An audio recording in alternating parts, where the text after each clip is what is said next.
Right. Are we recording? Yes, sir. The maker of all puppets finished his work. His new creations were complete. The maker kissed Judy's forehead. Judy opened her eyes. She looked at Punch. Her heart got bigger. He was the one Judy was made to love. The maker kissed Punch's forehead. Punch opened his eyes. He looked at the maker. The maker was tall and ancient and wise and powerful. Punch's heart shrank. He was the one Punch was desperate to become. The maker reached out his great hands and lifted Punch and Judy up. He opened a hole in the sky and reached through it. He set them down on a grassy field in Puppetland. "Goodbye," Judy said. "Come back," Punch cried. The maker smiled and winked and shook his head no. He closed the hole in the sky. As they walked home, Punch grew angry that the maker was gone. He kicked a big rock. "Ow!" Punch cried. "Ow, ow, that hurt." "Poor Punch," Judy said. "Please don't hurt yourself again." In their cottage after lunch, Punch grew angry that he was not the maker. He banged his fist on the table. "Ow!" Punch cried again. "Ow, ow, that hurt." "Poor Punch," Judy said. "I will make you a great hammer you can swing so you do not hurt yourself again." When Judy finished the great hammer, Punch found that it took all his strength to hold it up. He grew angry that it was so heavy. "You have made this so big I can barely lift it," he shouted. He swung it at Judy's head with a mighty crack. Judy's eyes rolled back, and she fell asleep. "Ha!" Punch cried. "Ha ha! Now I am happy." Hold on, next page. Multi-pages cooperate.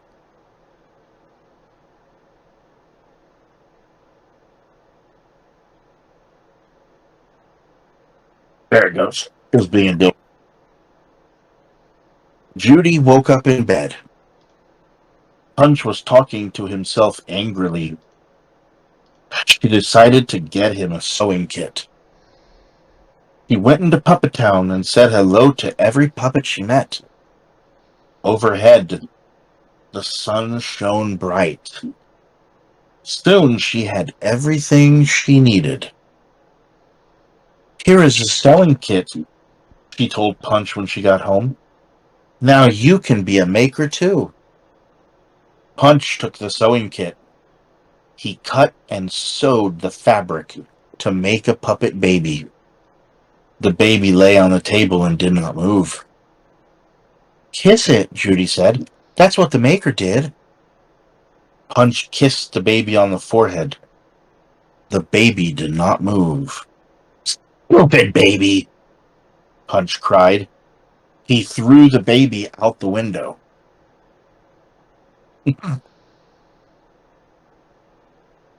Punch was talking to himself angrily again. "A puppet must be more than fabric and wood," he said. "There must be a secret thing inside." "Here is a beautiful cake I have made for you," Judy said. "Any puppet would love to admire this cake all day." Punch took the cake and left the cottage to find any puppet. He met Jacob Starbright on the road. "Oh, what a beautiful cake," Jacob said. "If you want it, come with me," Punch said. They walked to a lonely Jacob admired the cake. Punch cut the thread at Jacob's left shoulder. Jacob's left arm fell off. "My arm," Jacob said, but he was still admiring the cake. Punch cut the thread at Jacob's right shoulder, and his other arm fell off. "My arm," Jacob said again, but he was still admiring the cake. Hold on, these pages are not cooperative. There it goes. Punch removed Jacob's feet, and then his legs, and finally his head. Jacob fell asleep. Punch made a new puppet. He used every bit of Jacob, so he did not leave out whatever the secret thing was. Now he had a new puppet. The new puppet did not look very good. Punch kissed the puppet on the forehead. The puppet did not move.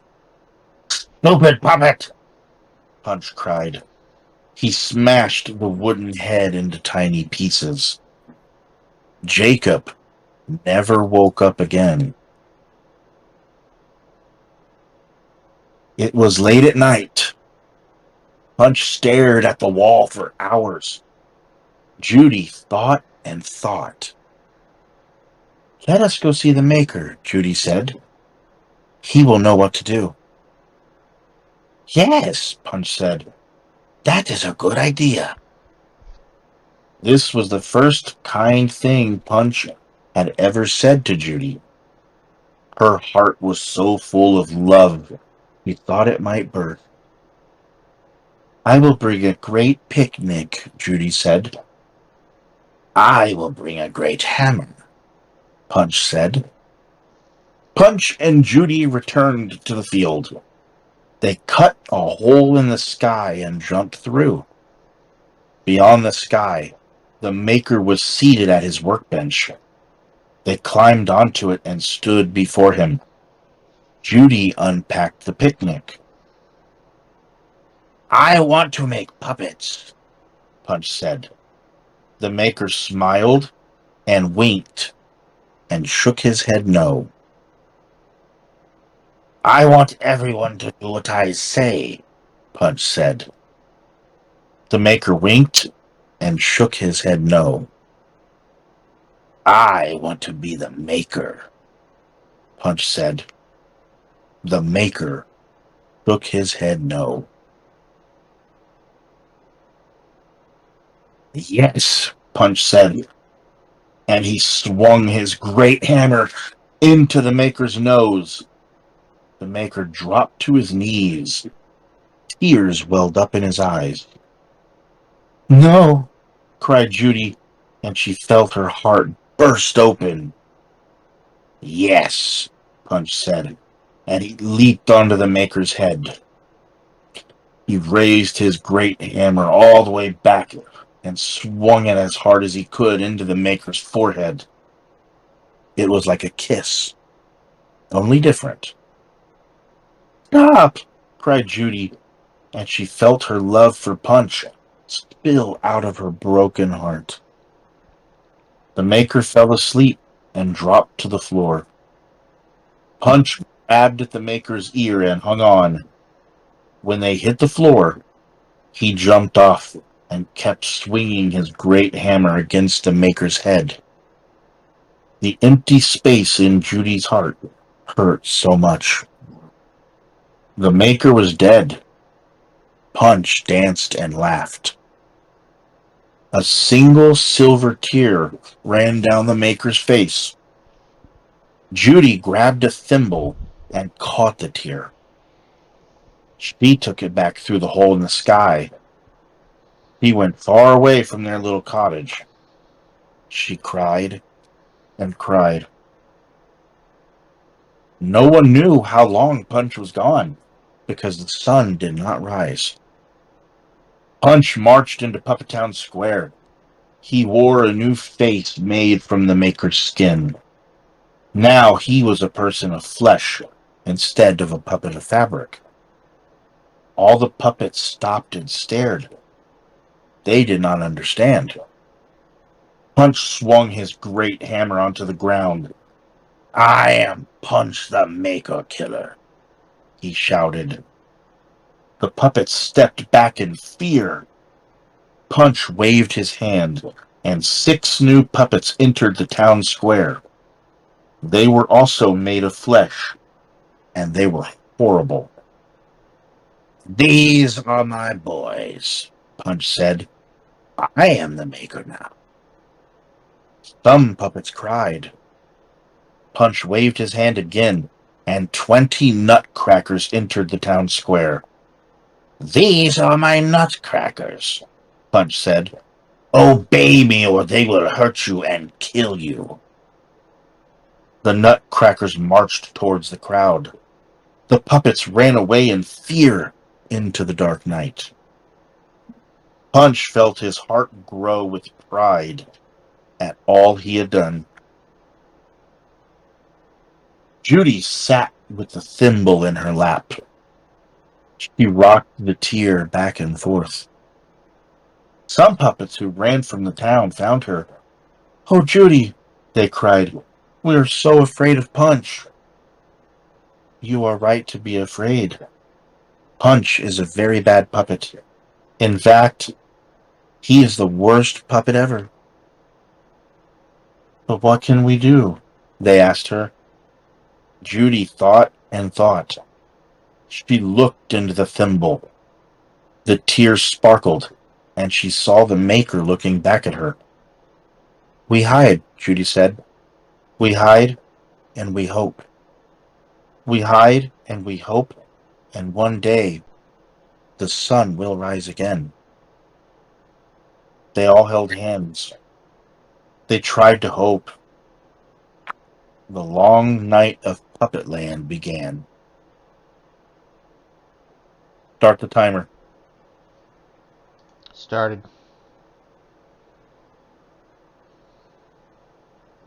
Started. Started. Going. He's going. Yep. Okay. Hey, Google, set a timer for 59 minutes.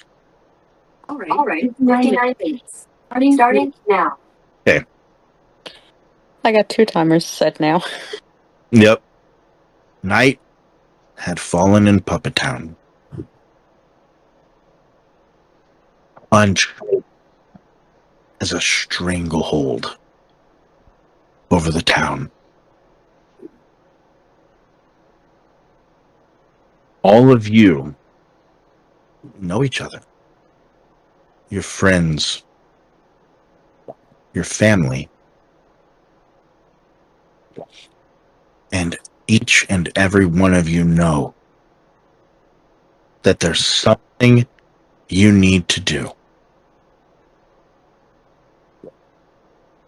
Earlier on, you had met with another young puppet. Name he did not give. But he said, "Meet him tonight, for a band of puppets are looking to escape Puppetown. But in order to get there, you must get out of Puppetown and get to the Candy Caves." What will all of you puppets do?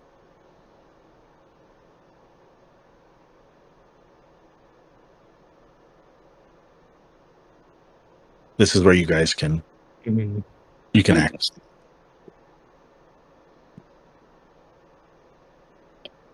So I would sit there for a moment around my friends, and I will muse out loud. So, how exactly do we find our way to these candy caves? Who knows the way? My character simply raises the axe in his hand, and he seems to just point it. And the end of it, the business end, has a silver glint on it. And then the glint just fades away. but he keeps his hand just pointed. So it would seem that Cleaver maybe knows the direction. I will nod and flash a thumbs up, and I shall say to Cleaver, "Well, that's a mighty fine start."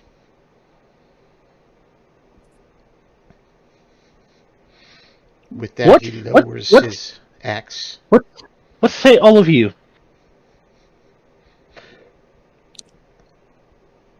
Would somebody mind being my guide?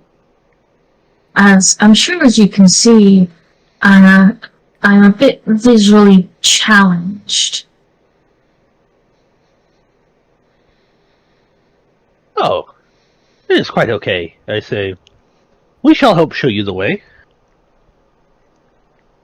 Thank you dearly, friend. I appreciate it much.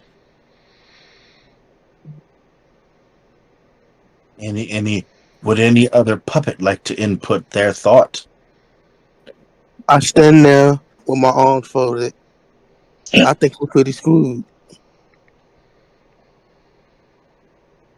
I I stood will there look, just taking it all in. I'll look around at everybody. I do believe if we have a belief that this is the way, then this is the way we shall go. Splendid, I shall say. I'm sure with all of us we can make it. Let us depart then, dear friends. Who takes the Onward lead? to adventure.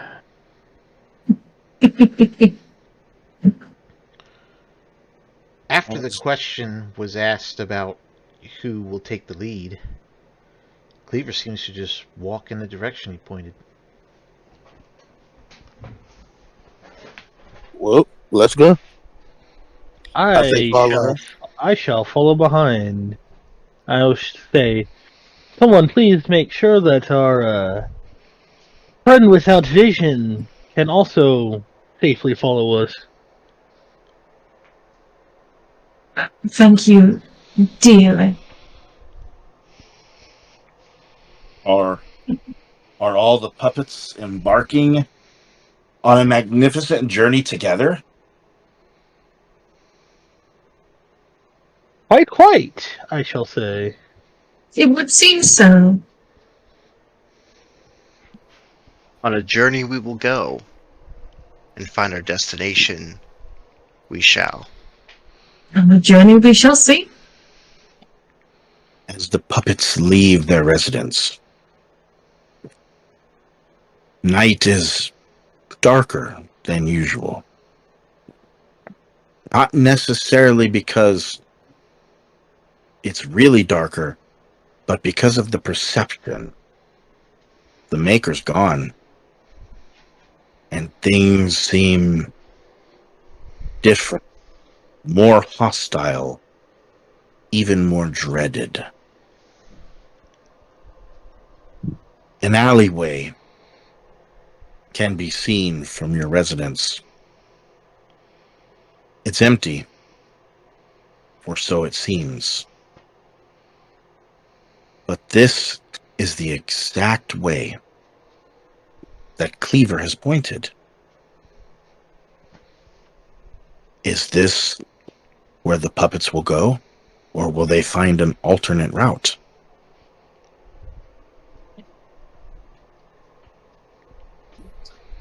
I shall look around to take inventory of my surroundings, looking for any possible danger. Houses, buildings, made of various woods, popsicle sticks, and fabric. Paper mache. Now, to the puppet, these are all just houses, buildings, and a home. But there's always danger that lurks in the perpetual night. For even though night is always now, the Nutcrackers roam the cities along with Punch's boys, making sure that no puppet gets out of line, making sure that every puppet obeys every whim and order that Punch shall.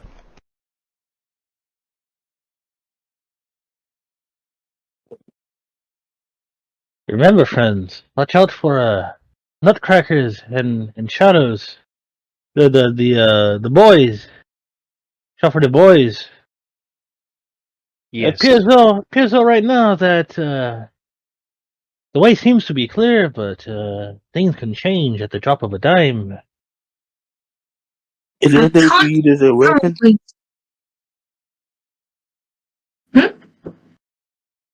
Is there anything we can use as a weapon? I asked. As the puppet looks around at his surroundings, there is nothing of real use that would be big enough or strong enough to damage the Nutcrackers, no. Also, out of character, don't forget to look at your guys' character sheets to see if your characters are able to grab things, etc., etc. Mhm. Thankfully, I can't seem to hear one in our vicinity yet. So we should be okay going forward.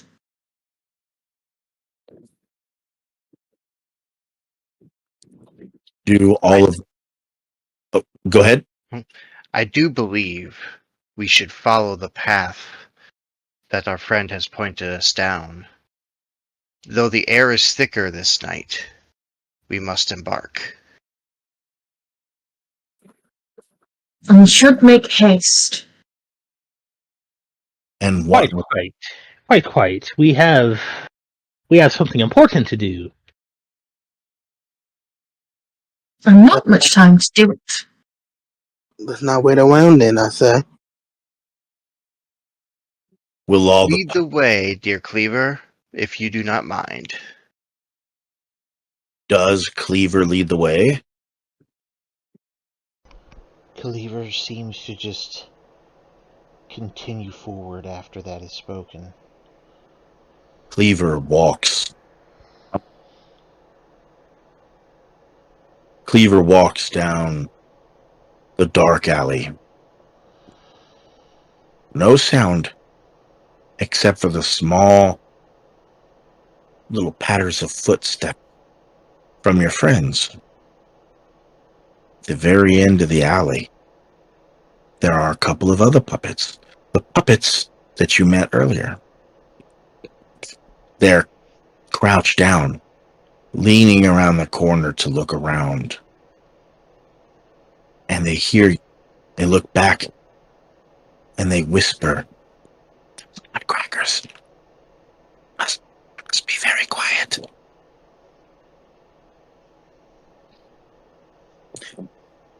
What will the other puppets do? I shall carefully peer around the corner to see if I can see these nutcrackers. As the puppet leans around the corner to see what can see, there are 3 nutcrackers patrolling, grumbling under their breaths. "I can't wait to see those mangy puppets. I'll eat their stuffing if I do." And another nutcracker. "Well, hopefully it's soon. I'm awfully hungry."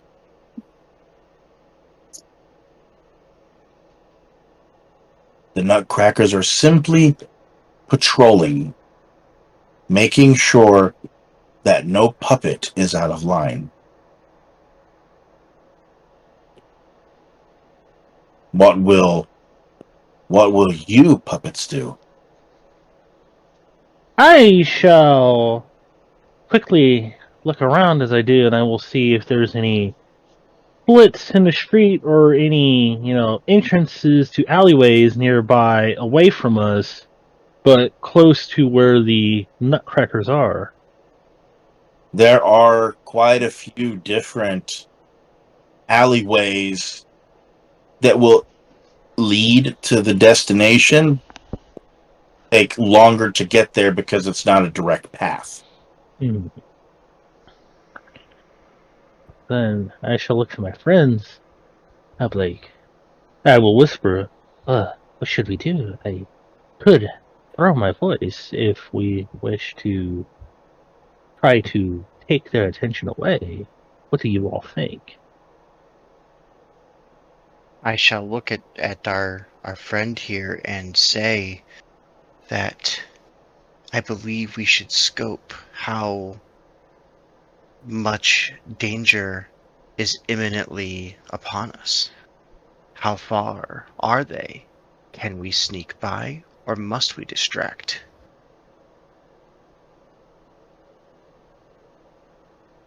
Quite, I say. That is a good idea.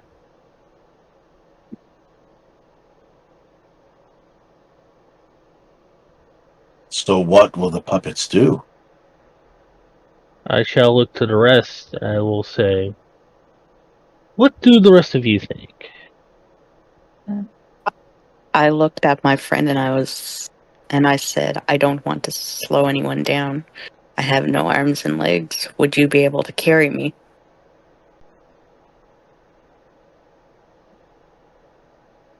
And I shall say, unfortunately, I'm afraid I don't have the strength, but I'm sure one of our other friends could. And what friend might be willing to help carry? I would be most willing, tiny little friend, but would you want the blind leading the tiny small cherubs? It may not be best, because I may fall over. I I said, I'll would maybe be. recommend our fellow marionette.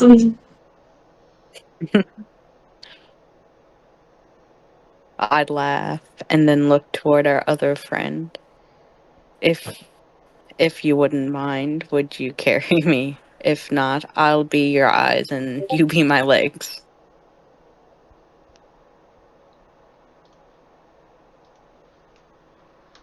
Well, then you are the marionette. I'll carry you. I said thank you with a smile. I At smile least we back. found a solution to that. And so what will the rest of the puppets do? Do we believe a distraction would be best, my friends?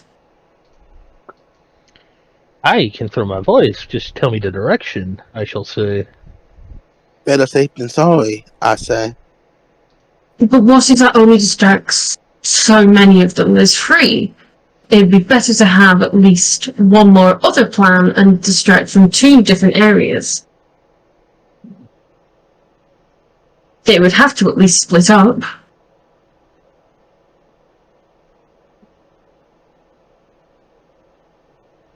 I shall look around and note that while our unseen friend here is correct, there are many, and perhaps throwing your voice may not necessarily distract them all.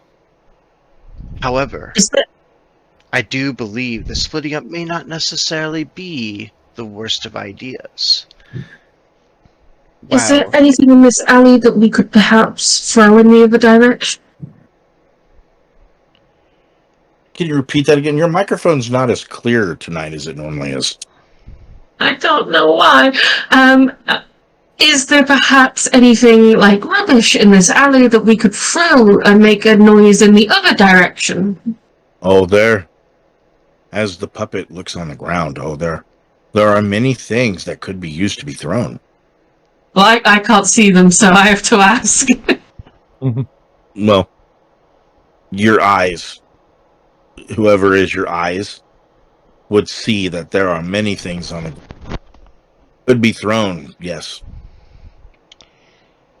As the conversation is happening around him, Cleaver stares at the nutcrackers as if he's watching their patterns, while wondering to himself if he is able to cut their shadows and hopefully end them, for without a shadow, does one even truly exist? This is a fantastic question, and one that Cleaver doesn't know. For Cleaver has never dealt with a problem like this before.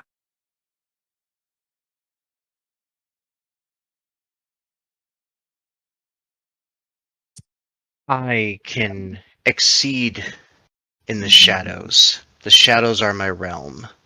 And while our bold friend Cleaver appears to have some degree of idea in his eyes, if we throw the voice in one way, I can go above and distract another.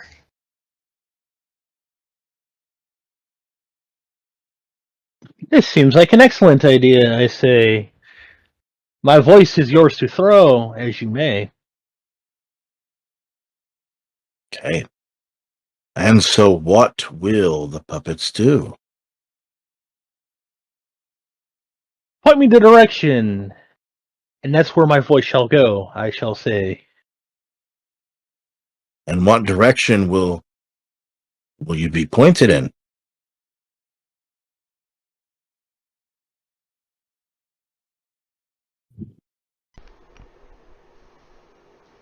For the other distraction, I looked I looked all around me. I must find a way to get around, to get above, to lurk in the shadows. And so shadows are plenty. Above is even able to happen. For you, do you have the ability to climb, my dear puppet?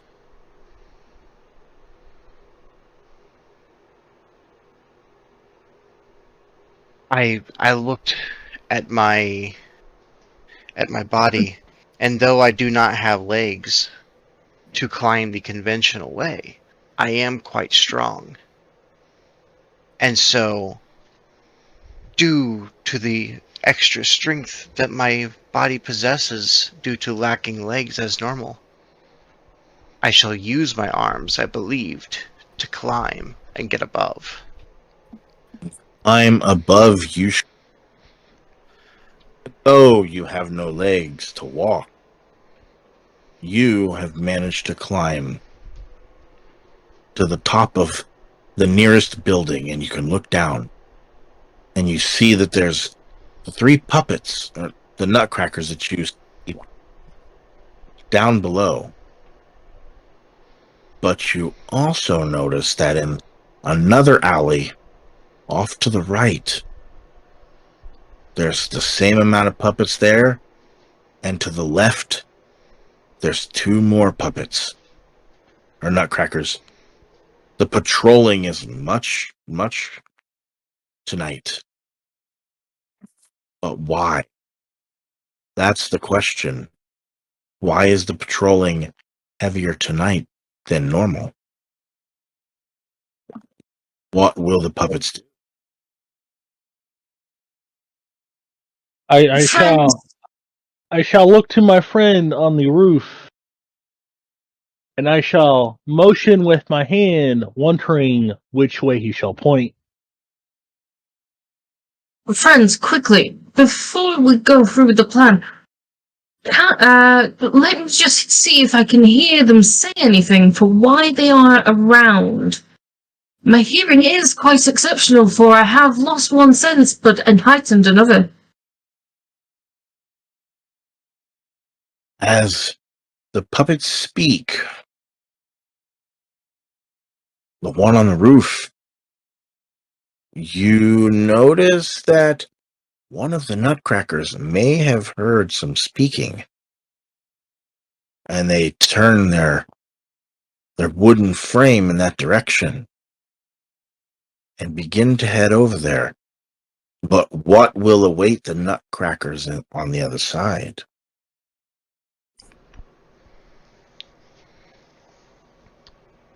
I looked down to my friends and I ushered that one was coming our direction, and perhaps a a distraction to throw them back to whence they came may be ideal.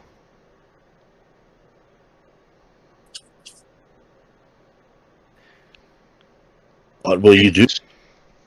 So I quietly ask our cheery fellow, my dear friend, one is coming this way. There are many.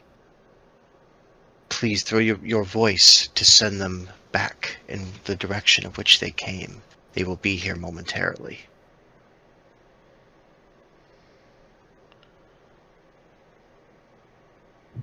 Cleaver, after that is spoken, seems to take it upon himself to walk towards the house where our friend is on the roof. And he seems to just cling to the wall of the house and just blend in with the shadows. He raises his axe above his head. The only thing that can be seen is the silver glint, and just seems to be waiting for something. Perhaps he's waiting for the guard to pass. Perhaps this is a last resort to the plan that's being spoken. Something that we'll have to wait and see. I shall take the cue from my friend on the roof, and I shall throw my voice in the in the intended direction, send him back to whence he came. And as I throw my voice far, I shall say, "Hey, you over here! Get over here! Yeah, you big ugly, get over here!" And as the voice is thrown, several loud voices are heard. Very loudly. You need to go check it out. I don't like what I heard. Oh, that's ugly. Let's go. And the nutcrackers turn, and they rush over to where the voice came from. This has opened the, at least for now, for the puppet to pass on through. But what will the puppets do? I shall point as I whisper to my friends, "The way is clear. Go on forward while you can. I shall continue to throw my voice in that direction to buy us some time." The glint. The only thing that seems to be giving away Cleaver's position sort of disappears as his form steps away from the wall, and he starts to walk in the direction that is now clear. I pick up our friend that has no legs or arms, and I follow Cleveland, keeping an eye out. I'm going to follow Jake and hold on to like his sleeve. What I about take a look around, and then I lean down and I whisper into my friend's ear that's carrying me. I can fit through small spaces and move very quietly. But it's nice to know, I whisper back. and what will our puppet friend on the roof do? I look down from the roof at our friends beginning to move. I quickly find my way back down towards them. For if I move quietly, or for I can move quietly if I am lucky and careful. So I choose to go with them, if not perhaps even lead the way to make the path across while the nutcrackers are distracted. Hey Google, what's the timer at? 31 minutes and 42 seconds to go. The puppets to and fro down the clear alley. Oh no, but one of the other puppets had fallen right in the middle. And out of fear, the puppet yells, "Help me! Help!" And the Nutcracker stops. And he turns. "Look what we got here, boys." And he reaches out a small hand with great fear in his eyes. What will the other puppets do? What do I see with my eyes as I look around and catch this? A puppet laying on the ground after falling. A Nutcracker rushing over there to them. How close? How close? I wonder as I look.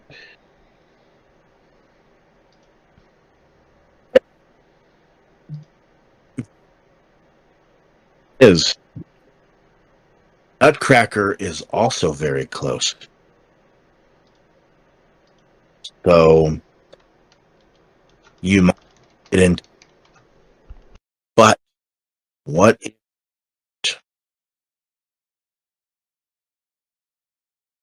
I'm sorry, you cut out a little there. Yeah. I said very close. But you might make it in time. But what if you don't? So, as I look around, is there any other streets or alleyways behind this Nutcracker? There is a main road that the Nutcracker is on. The puppets, you, had to run from an alley onto the main road, and ahead was another alley.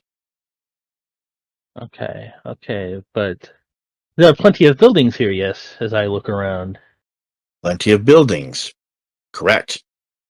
Alright, well then, as I carefully look to make it across, I shall throw my voice once again to a nearby building that is not in our direction, towards us where we are running, and hopefully to also try and buy the poor little fallen puppet some time.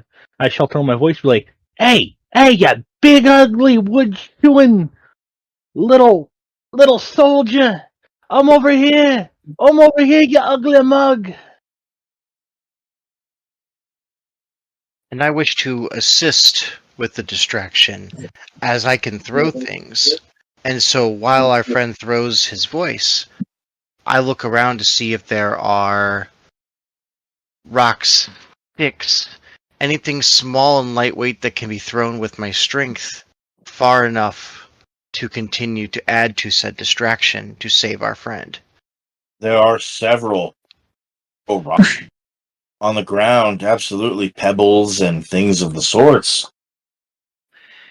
And so as I see all of these pebbles, I will pick up a small handful, and one by one I will throw them in the direction in which the voice is coming from that is being cast, to add more noise in that direction to hopefully lead some of our nutcrackers in that direction to buy a little time. As the rocks skip off of the ground, creating noise. Most of the nutcrackers in their red suits, they head towards the noise. But not the Nutcracker who has already spotted the fallen puppet. He knows what he must do. And a puppet who's out at night like this, or looking mischievous would be the better term, is a puppet who must find. How will the puppets deal with the Nutcracker?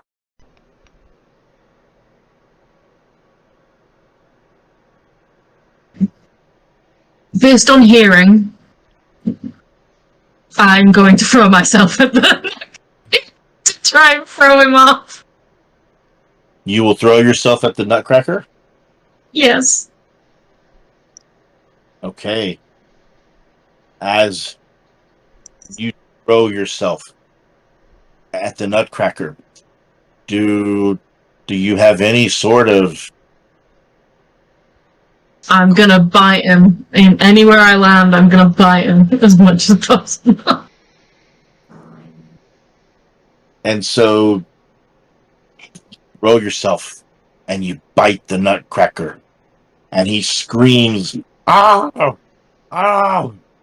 Oh, you stupid puppet!" And time has been bought for the other puppets to run, if they shall choose to do so.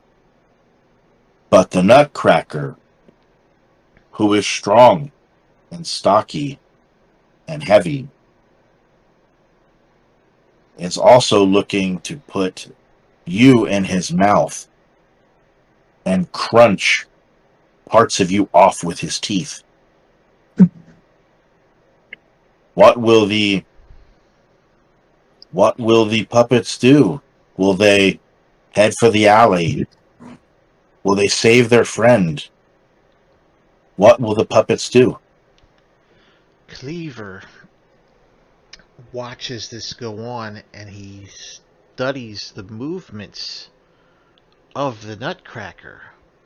More specifically, the shadows of him, if he can see them. He seems to reason that if a Nutcracker raises their arm, the shadow underneath is in the same position. It seems to act the same. So if one were to sever that shadow, wouldn't the arm be a reflection of that? Would the head be a reflection of that if he was to cut the shadow's neck? The only way he can determine this theory is to try it, and so he shall try to sever the shadow's neck. I shall also try to help, as one of the things that I can do is imitate the shapes of animals. So perhaps if I assume a form bigger or more frightening than the Nutcracker, then perhaps the Nutcracker may indeed back off. So I shall morph my form into that of the shadow of a lion. Oh, the shadow of a lion. But now that we have two possible conflicting actions from each puppet, what will the puppets do?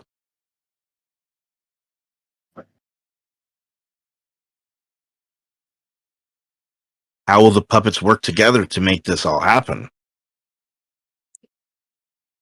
I stand by watching, protecting the person with no legs or arms. I shall position myself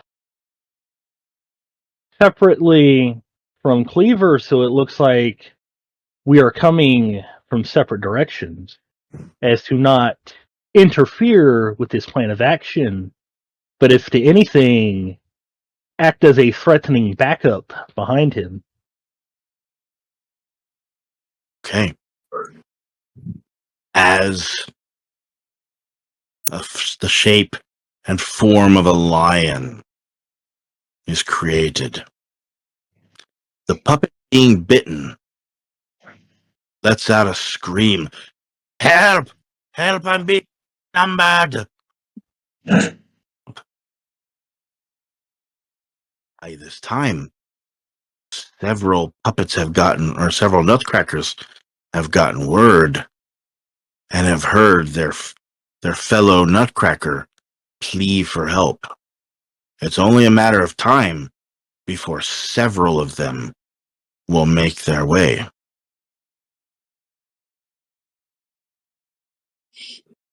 Our marionette, Carlo,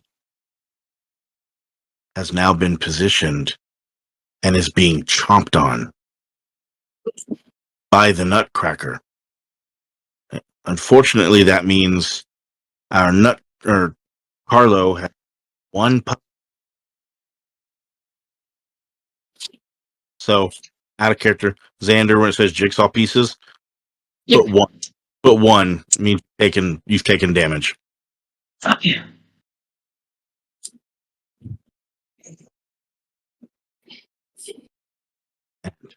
As the Nutcracker humps and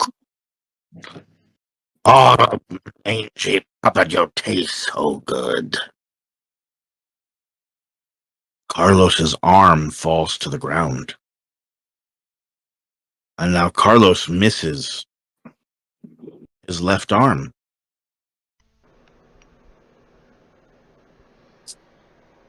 Cleaver.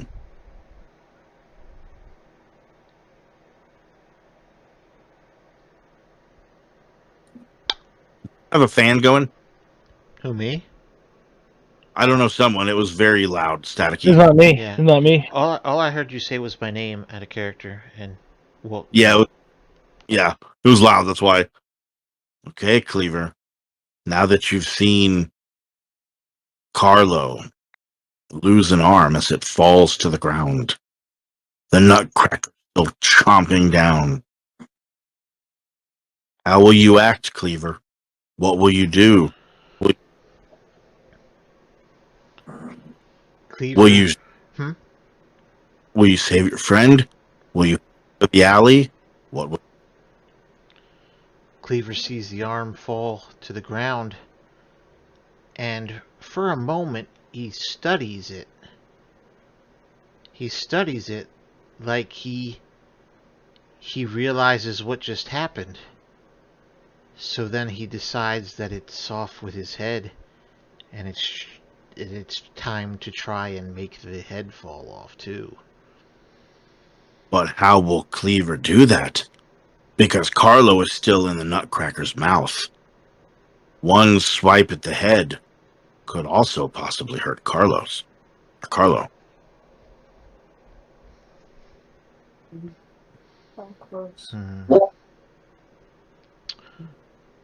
Cleaver looks at the shadow of the Nutcracker, and he seems to wonder if he could perhaps cut the top of the Nutcracker's head, the Nutcracker's shadow. The head is Shadow's head. Maybe it'll take the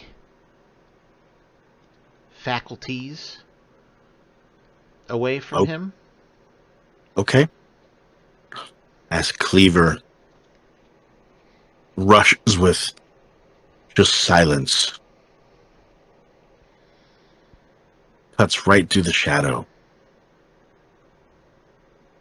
The Nutcracker doesn't make a sound.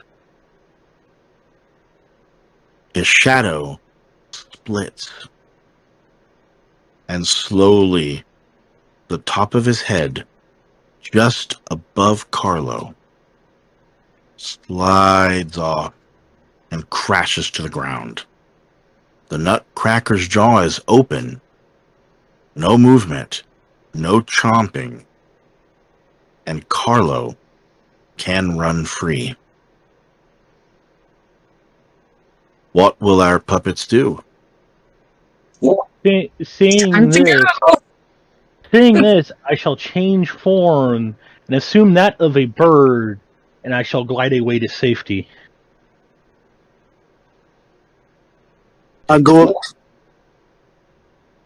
up to Carlos and ask, "Are you okay?" As I try to lead them away into the alley. Yeah, I'm going as fast as possible away. But also, I will respond back. It's fine. And because I am able to move fast, I shall glide quite fastly there to safety. Cleaver sees what he's done, and again he studies it. And he decides, after Carlo leaves, to take another swipe towards the head, specifically the neck. And if what happens if it happens as he's picturing, then he will be quite pleased, and he will walk towards his friends in an attempt to blend in with the shadows to hide once more. As Cleaver takes another swipe, it just so happened to be where the shadow along the wall of the building vertically just so happened to be in perfect tandem, and the head came clean off. But this begs the question, what would happen if the shadows are not aligned? Will the outcome be the same?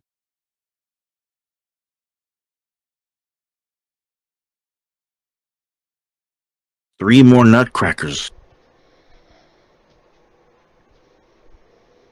Man, Someone's got some really bad static. Not me. Yeah. Three more nutcrackers come running down the main road as they see their fellow nutcracker friend asleep and possibly never to wake up again. The puppet, in fear, still on the ground, waits for help. There is possibly enough time to take their hand and proceed forward. But who will do so? Will anyone do so with this much risk at hand?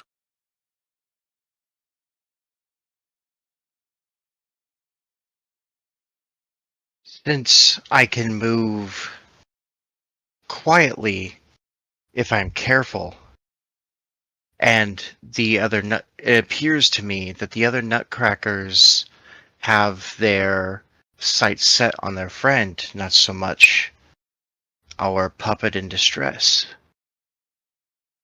I want to be as careful as I can to make a swift move to help our friend.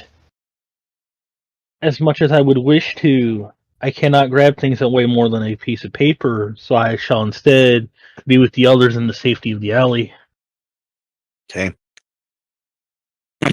As you jump down and grab the puppet's hand to help lead the puppet to safety, the nutcrackers know this, and their attention shifts from the nutcracker who is asleep to the puppets who are running away.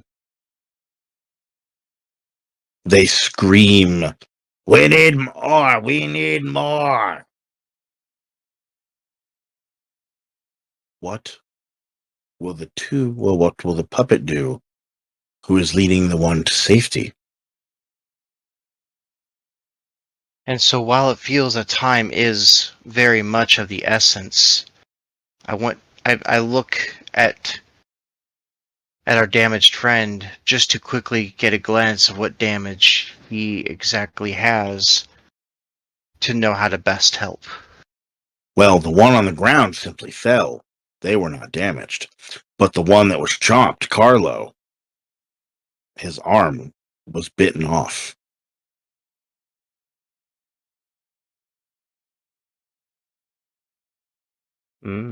Okay.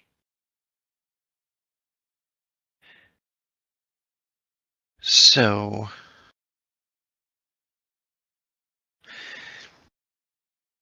I feel in this moment with a decision that must be made, and time being that of the essence, I grab Carlo's hand to get them to safety, as our other friend had only fallen and can move on their own.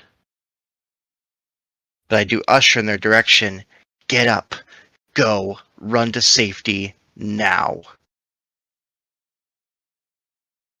As Carlo's arm is picking up off the ground, and you take the hand of Carlo and pull them away from the nutcracker and begin to head towards safety.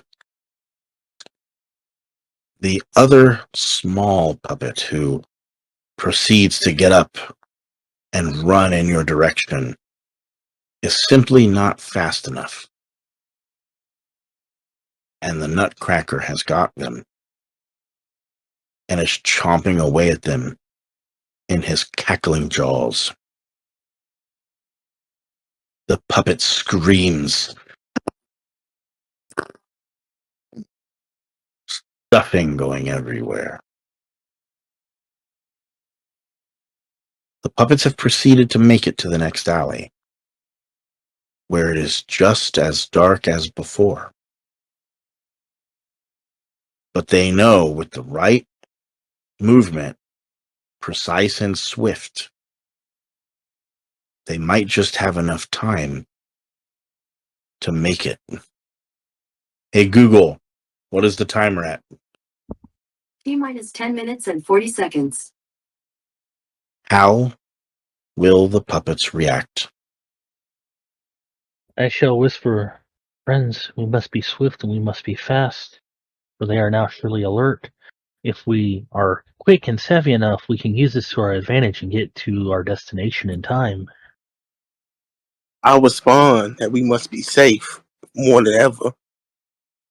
I'll look at my friend and I'll whisper, I can move through small spaces and move quickly and quietly. And I'm quite fast. Then perhaps you can scout ahead, very quick, if you may, I shall ask.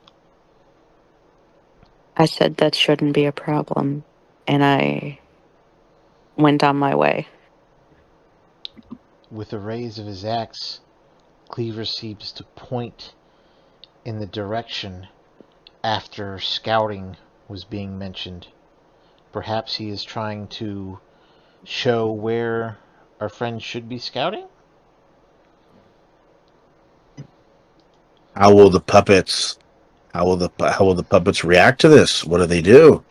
Cleaver seems to know the way, I shall remark. He knew the way before. I then followed the way that Cleaver pointed. He didn't steer us wrong before. Going quickly and quietly. Mm-hmm. There are several more Nutcrackers patrolling the area, a lot more cautious than before, especially with all the commotion that has been raised. They're walking faster. They're looking harder. And they're more or less grouping together in groups of two.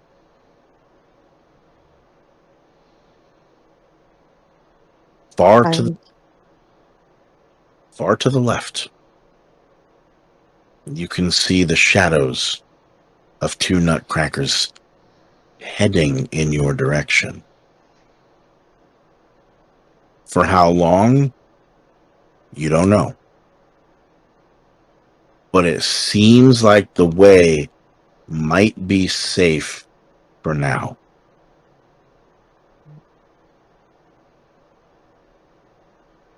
What will the puppets do?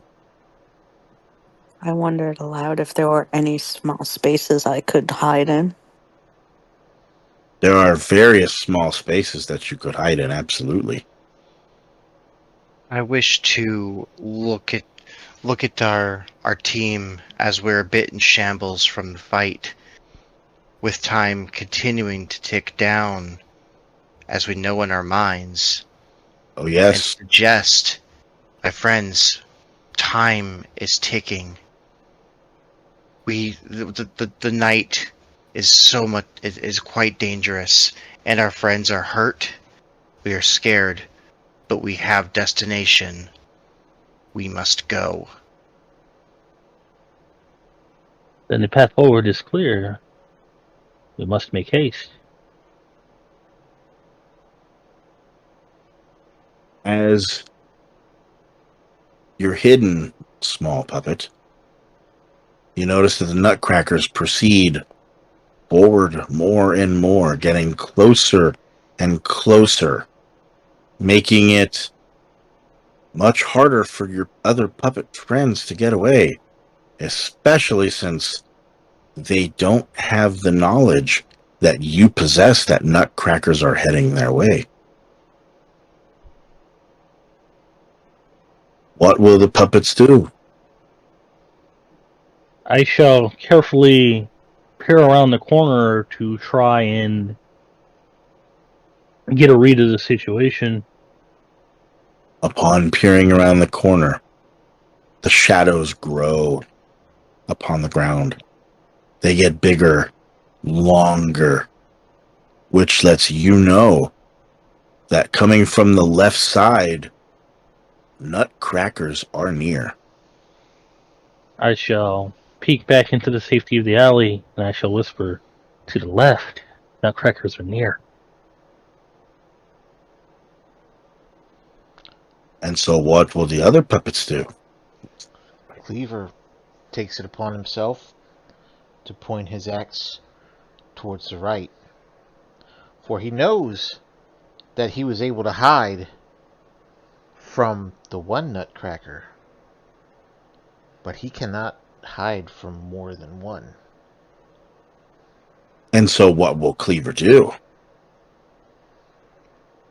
Cleaver will start to move with his axe still pointed towards the right, in sort of like a marching fashion.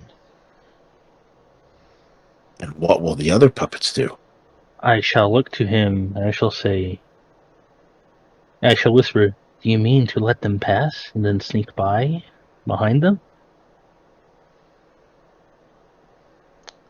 Cleaver seems to pause when that is mentioned. He then turns his axe to point towards his friend that just spoke. And then he seems to wave his axe as if to say yes. All right, so I believe our friend means to say that we wait for them to pass, and then once they have passed, we go through. And what? We will just have to be careful enough to make sure that they do not turn around as we cross. And what all puppets have the ability to move quietly?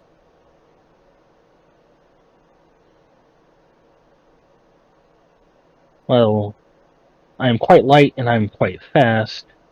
I do not have quiet, but I can throw my voice and use that as a distraction, at least to aid myself and the others potentially who cannot move quietly.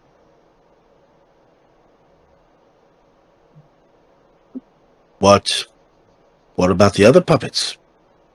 Or I wonder if I am careful or lucky.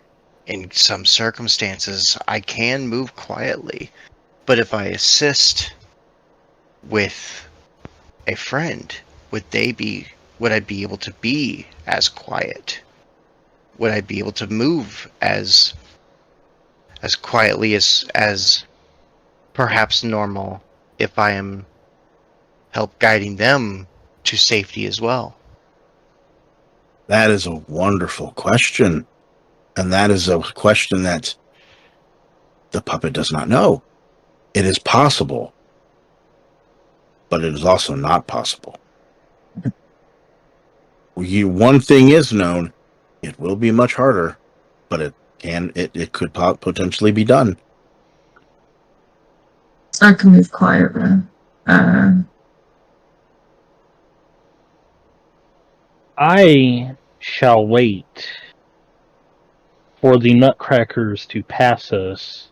Once they pass us, I shall throw my voice further down the road to try and act as a distraction so we can all get across. What side of the road will the voice be thrown? If they are proceeding and facing towards the right, I shall throw my voice further down the right.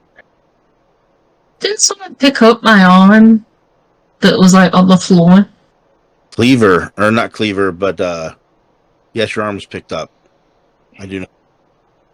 Question, can I still move that arm? I know it's like disconnected, but with puppets, and I'm a marionette, technically I'm moved by strings. Well, Can I move that arm separate from my body? no. Oh, that sucks. So, the puppets are coming. You're standing in the middle of an alley. Even though you can move quietly, who has the ability to even hide in the first place so they're not spotted? That is a good question. Well, I am Then- able to slip through cracks, but only if my axe can fit, is what Cleaver would say if he could speak, but he cannot. So Knowing it- instead, he tries to move towards any little crack or keyhole, anything to possibly hide, though he could possibly be seen due to the fact that he cannot hide from more than one person, puppet thing. Knowing time is of the essence, I will take the initiative and throw my voice further down the right into the street.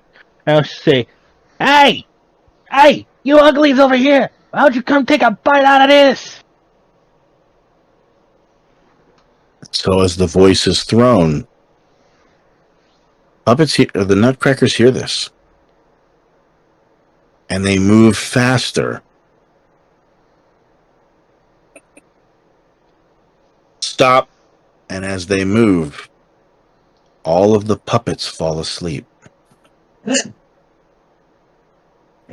And now we'll find out what happens. How you cut out there? All the puppets fell asleep. Yep, that was session. And now we'll figure out what happens next session. The timer is still going. 10, 9, 8, 7. Do you want me to stop recording when the timer's done? No, just go ahead and stop recording.